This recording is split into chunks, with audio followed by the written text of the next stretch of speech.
Now the next term is expenditure. Expenditure क्या होता है in accounting? Expenditure takes place when an asset or service is acquired by the business। जब business कोई asset bye करता है या किसी से कोई सर्विस एक्वायर करता है तो बिजनेस को एक्सपेंडिचर इनकर करना पड़ता है, तब एक्सपेंडिचर होता है। It may be made in cash और बाय इनकरिंग एनी लायबिलिटी। चाहे आप इसको कैश पे करो, एक्सपेंडिचर आपने कोई एसेट बाय की बदले में कैश दे दिया, या कोई एसेट ली लेकिन उसकी पेमेंट आपने क्रेडिट बेसिस पे कोई एसेट बाय कर ली, या इसका मतलब हो गया आपने कोई लायबिलिटी इनकर कर ली। आपने मशीनरी ली, पेमेंट 2 महीने बाद करनी है तो हम कहेंगे कि आपने लायबिलिटी इनकर कर ली, लेकिन एक्सपेंडिचर हो गया क्योंकि आपने कोई एसेट या सर्विस एक्वायर की है। एक्सपेंडिचर 3 टाइप का होता है। Number 1 capital expenditure, second is revenue expenditure and third is deferred revenue expenditure. Capital expenditure, revenue expenditure और नंबर 3 डेफर्ड रेवेन्यू एक्सपेंडिचर। अब कैपिटल एक्सपेंडिचर क्या है उसको हम डिफाइन करते हैं। The expenditure whose benefit is availed for more than 1 year. ऐसा expenditure जिसको करने से बेनिफिट बिजनेस को 1 साल से ज्यादा मिले, which is non recurring in nature. Benefit 1 साल से ज्यादा मिले और ये नॉन रेकरिंग नेचर का होता है, वो एक्सपेंडिचर आपका कैपिटल एक्सपेंडिचर है। कैपिटल एक्सपेंडिचर में relate to purchase of a fixed asset. आपने कोई फिक्स्ड एसेट परचेज की, मशीनरी परचेज की। अब मशीनरी बार बार तो परचेज करेंगे नहीं और मशीनरी का बेनिफिट भी हमें लॉन्ग टाइम पीरियड के लिए मिलेगा, ये हमारा कैपिटल एक्सपेंडिचर है। एक्सपेंडिचर में relate to improvement of an existing asset. आपकी बिल्डिंग काफी पुरानी हो गई थी, आपने बिल्डिंग को रिकंस्ट्रक्ट करवाया, बिल्डिंग में इम्प्रूवमेंट लाई, ये भी आपका कैपिटल एक्सपेंडिचर है। तो एक्सपेंडिचर जो हम किसी फिक्स एसेट को परचेज करने के ऊपर करेंगे या किसी फिक्स एसेट की इम्प्रूवमेंट के ऊपर करेंगे, या ऐसा कोई एक्सपेंडिचर जिससे बिजनेस में अर्निंग कैपेसिटी बढ़ जाए, वो हमारा कैपिटल एक्सपेंडिचर है। Next is revenue expenditure. ये क्या होता है? ऐसा एक्सपेंडिचर जिसका बेनिफिट आपने उसी ईयर में अवेल कर लिया जिस अकाउंटिंग पीरियड में आपने ये एक्सपेंडिचर इनकर किया, और इसका पर्पस है to earn revenue in the business. तो ये वो एक्सपेंडिचर है जो कि हम जिसका बेनिफिट उसी ईयर में आप अवेल कर लोगे जिस ईयर में आपने ये एक्सपेंडिचर इनकर किया है, और इसका पर्पस होगा to generate revenue in the business.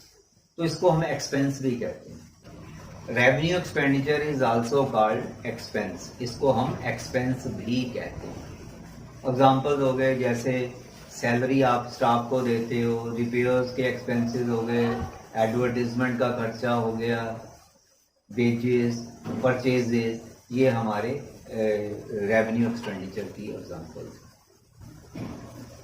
Third is deferred revenue expenditure. ये कौन सा एक्सपेंडिचर है? देखो, कुछ एक्सपेंडिचर बेसिकली रेवेन्यू नेचर के होते हैं, लेकिन उसको हम अकाउंटिंग ईयर, एक ही अकाउंटिंग ईयर में राइट ऑफ नहीं करते, उसको मोर देन 1 अकाउंटिंग पीरियड्स में राइट ऑफ कर देते हैं। क्यों? इसका रीजन ये है कि हम एक्सपेक्ट करते हैं कि इसका बेनिफिट हमें मोर देन 1 ईयर मिलेगा। फॉर एग्जांपल, आपने हैवी एडवर्टीजमेंट के ऊपर बड़ा हैवी अमाउंट स्पेंड किया है और आप एस्टिमेट करते हो कि उसका बेनिफिट हमें 3 या 4 साल तक मिलेगा। मान लो आपने 20 लाख रुपया एडवर्टीजमेंट के ऊपर स्पेंड कर दिया और अब आप एस्टिमेट कर रहे हो कि इसका बेनिफिट 4 साल मिलेगा। तो हम क्या करेंगे? हर साल 20 लाख को 4 पार्ट्स में डिवाइड कर दो, हर साल 5 लाख रुपीज अपने रेवेन्यू में से माइनस करोगे ताकि बिजनेस का प्रॉफिट या लॉस निकाल पाओ।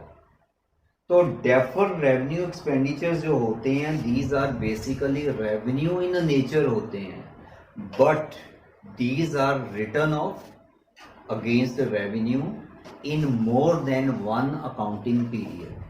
The reason is that we estimate that the benefit of this expenditure will extend for more than 1 year, say 3 years, 4 years or 5 years. तो जिन years में आप इनका benefit expect कर रहे हो, हर year में उसका कुछ portion धीरे धीरे करके revenue में से write off करते हैं।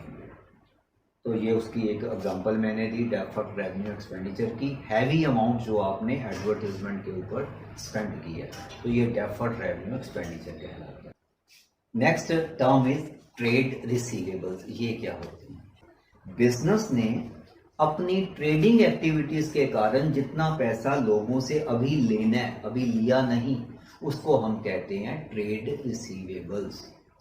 ट्रेड रिसीवेबल्स के दो कंपोनेंट्स होते हैं, एक होता है ट्रेड डेटर्स और दूसरा होता है बिल्स रिसीवेबल। सो हम कह सकते हैं trade receivables is equal to trade debtors plus bills receivable. अब पहले मैं इसको डिफाइन कर दूं, ये ट्रेड डेटर्स या सन्ड्री डेटर्स ये क्या होते हैं? These are those persons to whom business has sold goods on credit. वो लोग जिनको बिजनेस ने उधार पे गुड्स बेचे हैं, उन्होंने इसका पैसा बिजनेस को देना होता है, वो हमारे ट्रेड डेटर्स कहलाते हैं। ये सारे ट्रेड डेटर्स को कंबाइन कर दो, आपने गुड्स बेचे मिस्टर ए को, मिस्टर बी को, मिस्टर सी को, इन तीनों को कंबाइन कर दो, इनका नाम हो गया सन्ड्री डेटर्स। सो सारे जो डेटर्स हैं वो कोलेक्टिवली सन्ड्री डेटर्स कहलाएंगे। और ट्रेड रिसीवेबल्स में जो दूसरा कंपोनेंट है वो है बिल्स रिसीवेबल। ये क्या होता है? देखो, बिजनेस में कई बार हम अपने डेटर, किसी डेटर ने आपसे प्रॉमिस किया कि हम आपको 3 महीने के बाद ये पेमेंट करेंगे, पेमेंट का अमाउंट भी लार्ज है और डेटर भी इतना हमारा जान पहचान वाला नहीं है, कम जान पहचान है, तो हमने कहा है उससे एक रिटर्न प्रॉमिस ले लिया कि भाई आप जो कह रहे हो वो आप एक अपना एक रिटर्न प्रॉमिस गवर्नमेंट पेपर पे, स्टैम्प पेपर जिसको हम बोलते हैं, वहां वो हमें लिख कर दे दे। तो अगर हमारा डेटर हमसे कोई रिटर्न प्रॉमिस करता है कि वो ये अमाउंट इस डेट को आपको पे कर देगा, उस रिटर्न प्रॉमिस को हम बिल्स रिसीवेबल कहते हैं। Bills receivable is a written promise by the debtor to pay a certain sum of money on a future date to the business। अब मान लो आपने ए बी सी 3 पर्सन्स को goods sale किए credit पे, वो आपके ट्रेड डेटर्स बन गए। ए को किए 1 लाख के, बी को किए 2 लाख के, सी को किए 3 लाख के, तो टोटल डेटर्स आपके पास हो गए 1 लाख प्लस 2 लाख प्लस 3 लाख, 6 लाख के। ये ट्रेड रिसीवेबल्स हो गए 6 लाख के। इस समय बिल्स रिसीवेबल 0 है। ट्रेड रिसीवेबल जो होते हैं उसके दो कंपोनेंट है, trade receivables is equal to trade debtors plus bills receivable. तो इस समय आपके ट्रेड डेटर्स हो गए 6 लाख के और बिल्स रिसीवेबल 0 है। अच्छा, सपोज आपने सी को कहा कि आप 3 लाख रुपए के गुड्स ले रहे हो, पेमेंट कह रहे हो कि हम आप करेंगे आफ्टर 3 मंथ्स, तो आप हमें इसका एक बिल रिसीवेबल दो, एक रिटर्न प्रॉमिस दो। तो सी ने क्या किया, उसका 3 लाख रुपए का बिल ऑफ एक्सचेंज लिखा और हमें रिटर्न प्रॉमिस दे दिया। अब क्या हुआ, जब सी आपको बिल ऑफ एक्सचेंज देगा, बिल रिसीवेबल देगा, रिटर्न डॉक्यूमेंट देगा, तब आपके पास एक जो डॉक्यूमेंट आपने रिसीव किया उसको हम कहेंगे अपने पॉइंट ऑफ व्यू से बिल्स रिसीवेबल, और सी के पॉइंट ऑफ व्यू से वो कहलाएगा बिल्स पेबल। उसने उसकी पेमेंट करनी है, हमने रिसीव करनी है, हमारे लिए वो बिल्स रिसीवेबल हो गया, उसके लिए वो बिल्स पेबल हो गया। अब हम कहेंगे कि हमारे trade receivable which is trade receivable which are equal to trade debtors, अब वो रह गए सिर्फ ए और बी। 1 लाख का ए से लेना है, 2 लाख रुपीज बी से लेना है, 3 लाख के हमारे ट्रेड डेटर्स रह गए जो कि पहले 6 लाख के थे। लेकिन उस सी की जगह उसकी जगह ले ली बिल रिसीवेबल ने, वो 3 लाख का बिल रिसीवेबल हमारे पास है। तो कितने हो गए अब हमारे पास? 3 लाख के हो गए ट्रेड डेटर्स, 3 लाख के हो गए बिल रिसीवेबल। तो ट्रेड रिसीवेबल फिर 6 लाख के ही रहे। तो ये थी ट्रेड रिसीवेबल की डेफिनेशन। हाँ जी, next term is trade payables. ये ट्रेड पेबल्स टर्म बिल्कुल ट्रेड रिसीवेबल के ऑपोजिट है। Trade payables means amount payable by the business on account of goods purchased from other parties or from getting services from them on credit basis। ये वो amount जो business ने goods by किए, credit पे goods by किए, या किसी से कोई सर्विस अवेल की है क्रेडिट बेसिस पे, और उसकी पेमेंट अभी बिजनेस ने उन लोगों को करनी है इन द ऑर्डिनरी कोर्स। तो ये ट्रेड पेबल की डेफिनेशन बिल्कुल ट्रेड रिसीवेबल के ऑपोजिट हो गई। अब ट्रेड पेबल्स के भी दो कंपोनेंट हो गए, एक हो गए ट्रेड क्रेडिटर्स या सन्ड्री क्रेडिटर्स, और दूसरा हो गया बिल्स पेबल। अब what is the meaning of trade creditors और sundry creditors? Creditors are the persons from whom business has purchased goods on credit basis, and all the creditors collectively are called total creditors और sundry creditors, जिनसे business ने goods by किए हैं, goods by किए हैं for the purpose of resale. Goods का purpose ही resale होता है। और दूसरी चीज बिल्स पेबल क्या है? देखो, जैसे हमने अपने डेटर से रिटर्न प्रॉमिस लिया था, हम भी तो उसके डेटर्स बन गए ना, जिनसे हमने गुड्स बाय किए उनके हम डेटर बन गए। अगर हम उसको कोई प्रॉमिस रिटर्न दें तो हमारे पॉइंट ऑफ व्यू से वो बिल्स पेबल होगा। तो जैसे आपने बिल्स रिसीवेबल की डेफिनेशन दी, वैसे बिल्स पेबल की डेफिनेशन क्या हो गई? It is a written promise by the business. अब बिजनेस प्रॉमिस कर रहा है, it is a written promise by the business to pay a certain sum of money on some future date to a specified person, जिसका नाम हमने promise में लिखा है स्पेसिफाइड पर्सन, और to the bearer of the instrument. पहले था bill receivable में it is a written promise by the debtor, business का डेटर बिजनेस को प्रॉमिस कर रहा है। अब इस डेफिनेशन में क्या है? It is a written promise by the business to pay. अब बिजनेस प्रॉमिस कर रहा है अमाउंट पे करने के लिए। जैसे बिल रिसीवेबल डेटर को रिप्लेस करता है, उसी तरह बिल्स पेबल क्रेडिटर को रिप्लेस कर देता है। अगर हम अपने क्रेडिटर को बिल पेबल इशू कर दें, बिल्स पेबल दे दें, तो क्या होगा? क्रेडिटर्स कम हो जाएंगे, बिल्स पेबल बढ़ जाएगा। सो ट्रेड पेबल्स जो होंगे वो किसके बराबर हो गए? Trade payables is equal to sundry creditors या trade creditors plus bills payable. Next term is bad debts. क्या होता है? देखो, हमने किसी को गुड्स क्रेडिट पे सेल की, अब आपने काफ़ी मेन डेफिनेशंस कर ली हैं, मेन टर्म्स की नॉलेज ले ली है, अब वही टर्म्स हम अगली टर्म्स में यूज़ कर रहे हैं। आपने किसी को क्रेडिट पे गुड्स सेल किए 1 लाख रुपीज़ के, उसने मान लो आपको धीरे धीरे करके 60,000 रुपीज़ दे दिया, बाकी रह गया 40,000। अब आपको पता चला कि उसकी फाइनेंशियल पोजीशन कुछ खराब चल रही है, तो एकदम से आपको पता चला कि जिस पर्सन से आपने 40,000 रुपीज़ लेने हैं वो इंसॉल्वेंट हो गया। इंसॉल्वेंट का मतलब होता है दिवालिया हो गया। Insolvent is a person who is unable to pay his liabilities in full.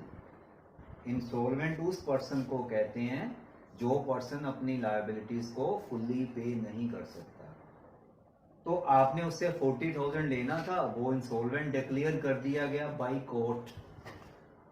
अदालत ने उसको through legal process insolvent declare कर दिया। अब आपका 40,000 रुपीज, जिसको आप बोलते हो सिंपल लैंग्वेज में यार उससे पैसे लेने थे वो डूब गए, इसको हम अकाउंटिंग लैंग्वेज में कहते हैं bad debts. So bad debts को हम अकाउंटिंग में ऐसे डिफाइन करेंगे, when a customer when a debtor is unable to pay his amount, when a customer fails to pay his amount to the business, this amount is called bad debts and it is a loss to the business। तो ये business के लिए loss हो गया। जो business का customer था, he fails to pay the balance amount to the business, तो ये हम बिजनेस के लिए एक लॉस कहलाएगा। अब बैड डेट्स के बाद नेक्स्ट टर्म है बैंक चार्जेस। क्या होते हैं? हर एक बिजनेस का बैंक में अकाउंट होता है, करंट अकाउंट, जिसके थ्रू बिजनेस अपनी सारी ट्रांजैक्शंस को ऑपरेट करता है। देखो बिजनेस में 20,000 से बड़ी पेमेंट हो वो बैंक के थ्रू करनी होती है, कुछ कंडीशंस में ये लिमिट अलग अलग लगी हुई है। तो नॉर्मली बिजनेस में चेक के थ्रू जो ट्रांजैक्शंस होती हैं उसके लिए हर एक बिजनेस को बैंक में अपना एक अकाउंट ओपन करना पड़ता है, ये नॉर्मली करंट अकाउंट होता है।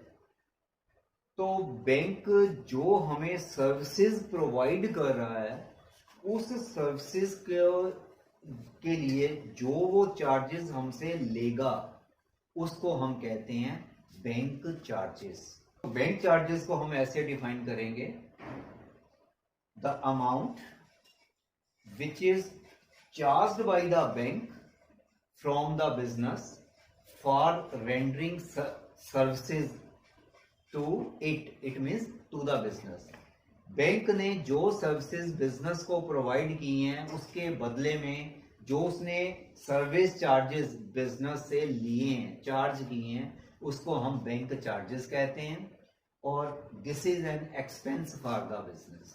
Bad debts is a loss for the business and bank charges is an expense for the business. तो ये लॉस और एक्सपेंस, इसमें क्या डिफरेंस हो गया? ऐसा एक्सपेंडिचर जिसका बेनिफिट हमें मिलता है वो एक्सपेंस कहलाता है, और ऐसा एक्सपेंडिचर जिसका बेनिफिट हम अवेल न कर पाए वो लॉस कहलाता है। लॉस वो चीज है जिसका बेनिफिट हमें नहीं मिला। हमने कोई अमाउंट इनकर की है, हमने किसी को गुड्स बेचे हैं, तो गुड्स भी तो हमने बाय किए थे, उसका बेनिफिट नहीं मिला। 1 लाख रुपए में से 60,000 रिकवर हुआ, 40,000 डूब गया, ये तो लॉस हो गया। और एक्सपेंस वो एक्सपेंडिचर होता है जिसका बेनिफिट हमने अवेल किया है। अगर बैंक हमसे कोई सर्विस चार्जेस लेता है तो हमें उसका बेनिफिट मिलता है, हमने बैंक की सर्विसेज ली हैं, तो ये हमारे लिए एक्सपेंस कहलाएगा। अब इसके बाद नेक्स्ट डेफिनेशन आएगी, डेप्रिसिएशन क्या होता है? डेप्रिसिएशन, ये मेरा ख्याल है काफी लोग जानते हैं। डेप्रिसिएशन क्या है? काफी स्टूडेंट्स को पता है। Fall in the value of fixed asset due to wear and tear और with the passage of time. जैसे आप फिक्स्ड एसेट को यूज करते हो तो उसको यूज करने से उसकी वैल्यू में फॉल आता है, या कई बार टाइम बीतने पे भी वैल्यू कम हो जाती है। आपने एक मोटर कार बाय की, अब मोटर कार आपने, मान लो आपने 10 लाख रुपए की एक मोटर कार नहीं बाय की, 1 साल के बाद जब आप सेल करने जाओगे तो क्या उसकी सेम वैल्यू मिलेगी? Answer is no. 1 साल बीत गया, उसकी वैल्यू टाइम बीतने पे वैसे ही कम हो गई, और दूसरा आपने उसको यूज भी किया है जिसके कारण ये वैल्यू और फॉल करेगी। सो डेप्रिसिएशन का मतलब होता है fall in the value of fixed asset either due to wear and tear और with the passage of time. तो ये डेप्रिसिएशन कहलाता है। और डेप्रिसिएशन को आप क्या कहोगे? लॉस कहोगे या एक्सपेंस कहोगे? डेप्रिसिएशन को हम कहेंगे it is a non cash expense for the business. Expense तो है क्योंकि बेनिफिट, हम एसेट से बेनिफिट ले रहे हैं ना, हमने बेनिफिट तो लिया है, लेकिन आपने मान लो एक मशीनरी बाय की 2 लाख रुपए की, और आप एक्सपेक्ट करते हो कि वो मशीनरी 10 साल चलेगी, तो इसका मतलब है 2 लाख रुपए का बेनिफिट हमें 10 साल मिलेगा। तो हर साल अगर देखा जाए सिंपली 20-20 हज़ार का बेनिफिट हम अवेल कर रहे हैं। मशीनरी इस साल चलाई, 20 हज़ार का बेनिफिट अवेल किया, हमने 2 लाख रुपए को 10 सालों में डिवाइड कर देना है। ये जो आपने उसके ऊपर जो एक्सपेंडिचर किया है 10 ईयर्स में उसको स्प्रेड कर दो। हर साल 20 हज़ार का बेनिफिट आप ले रहे हो, उससे एक्सपेंस हो गया, लेकिन दोबारा दोबारा आप 20 हज़ार कैश थोड़ा पे कर रहे हो। आपने तो 2 लाख रुपए एक बार उसको दे दिया सेलर को जिससे मशीनरी बाय की, तो अब बेनिफिट मिला 20 हज़ार का, एक्सपेंस हुआ लेकिन नॉन कैश हुआ, हम 20 हज़ार दोबारा थोड़ा देंगे, फिर अगले साल 20 हज़ार का बेनिफिट लेंगे, फिर अगले साल 20 हज़ार 20 हज़ार, ऐसा करके 10 ईयर्स में उस बेनिफिट को स्प्रेड कर देंगे, क्योंकि दोबारा हम कैश पे नहीं करेंगे, इसलिए डेप्रिसिएशन को नॉन कैश एक्सपेंस कहा गया है। एक्सपेंडिचर हम पहले ही 2 लाख रुपया पहले ही दे रहे हैं, उसको स्प्रेड हमने फ्यूचर टाइम पीरियड में कर दिया, ये डेप्रिसिएशन है। अब इसके बाद नेक्स्ट टर्म है डिस्काउंट। डिस्काउंट क्या होता है? Discount simply means a concession which a business allows to its customer. ये वो कंसेशन है जो बिजनेस अपने कस्टमर को देता है, इस कंसेशन को हम डिस्काउंट कहते हैं। And this concession is given to the customer either from the list price of goods sold, जो चीजें आपने बेची हैं उसकी लिस्ट प्राइस में से, जैसे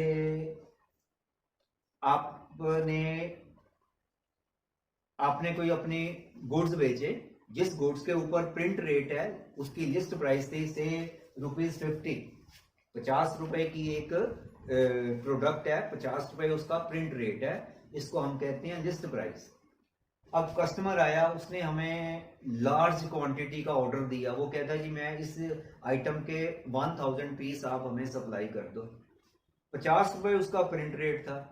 अब उसने 1000 पीस का ऑर्डर दिया, हमने कहा, हमने उसको 20% प्राइस लेस कर दी। आप भी जैसे मार्केट से कोई बुक लेने जाते हो, 500 रुपए की बुक है, वो आपसे 450 रुपीज चार्ज करता है, तो 50 रुपए जो उसने प्रिंट रेट से कम रेट पे आपको गुड्स दिए वो आपका डिस्काउंट हो गया। इसी तरह बिजनेस में भी अगर आप लार्ज क्वांटिटी से गुड्स बाय करते हो, या आप कोई कस्टमर आपसे लार्ज क्वांटिटी में गुड्स बाय करता है, तो आप भी उसको एक कंसेशन देते हो।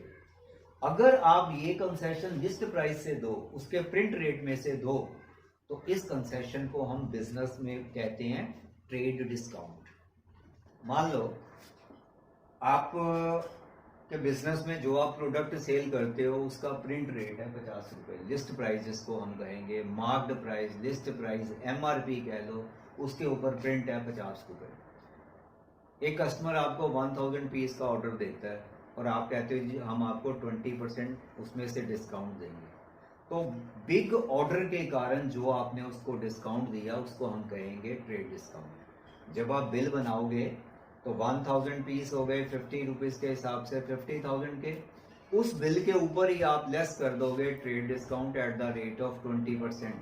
तो 50,000 रुपए की जो लिस्ट प्राइस थी उसका 20% बना 10,000, तो 40,000 का जो नेट बिल बना, जो नेट इनवॉइस बना, बिल या इनवॉइस, अकाउंटिंग लैंग्वेज में बिल को इनवॉइस भी कहा जाता है, तो ये जो आपने उसको 10,000 की कंसेशन दे दी, this is called trade discount. Now cash discount. Discount का जो हमने बताया, discount is a concession which is allowed by a business to its customers. मैंने आपको पहले बोला था either from the list price of goods sold, लेकिन आइदर बोला है तो इसका एक दूसरा एस्पेक्ट भी है, either from the list price of goods sold और from the amount payable at the time of payment. अगर कोई कस्टमर हमें बिल की क्विक पेमेंट कर देता है, जल्दी पेमेंट कर देता है, तब हम उसको एक एक्स्ट्रा डिस्काउंट भी दे सकते हैं जिसको हम कहते हैं कैश डिस्काउंट। तो ये दूसरा डिस्काउंट हो गया कैश डिस्काउंट, जिसका मीनिंग आप लिखोगे Cash discount is a concession which is given by a business to its customer if the customer makes quick payment of the goods. Now, besides these terms, there are so many terms, but you must know there are two more terms, purchases and sales. देखो, आपने purchase term use करनी है in case of the term purchase is used for purchase of raw material for production. अगर आपकी factory है, you are running a manufacturing concern, अगर आप market से रॉ मटेरियल बाय करते हो प्रोडक्शन पर्पस के लिए, then you will use the term purchase. यहाँ in other words you will open purchases account in your books. और for purchase of finished goods for sale, अगर हम trading concern चला रहे हैं और मार्केट से गुड्स बाय करते हैं सेल के लिए, तो भी हम परचेज अकाउंट बुक्स में ओपन करेंगे. तो परचेज वर्ड आपने यूज करना है in case of purchase of raw material for production और for purchase of finished goods for sale. ये परचेज जो वर्ड है, ये आप गुड्स की परचेज के लिए यूज करोगे, न कि फिक्स्ड एसेट की परचेज के लिए. अगर हम मार्केट से फर्नीचर बाय करेंगे, देन फर्नीचर अकाउंट हम अब बुक्स में ओपन करेंगे, परचेज अकाउंट ओपन नहीं करेंगे. सिमिलरली फॉर सेल्स, ये जो टर्म सेल है, this term sale is used for sale of goods and not for sale of fixed asset. अगर हम गुड्स सेल कर रहे हैं, देन सेल्स अकाउंट अगेन हम बुक में ओपन करेंगे. और अगर हम कोई फिक्स्ड एसेट सेल कर रहे हैं, आपने फर्नीचर सेल कर दिया, तो फर्नीचर अकाउंट ही हम बुक्स में डील करेंगे. अगर आपने मशीनरी सेल की है, तो मशीनरी अकाउंट ही बुक में डेबिट क्रेडिट किया जाएगा. तो ये सेल का हो गया.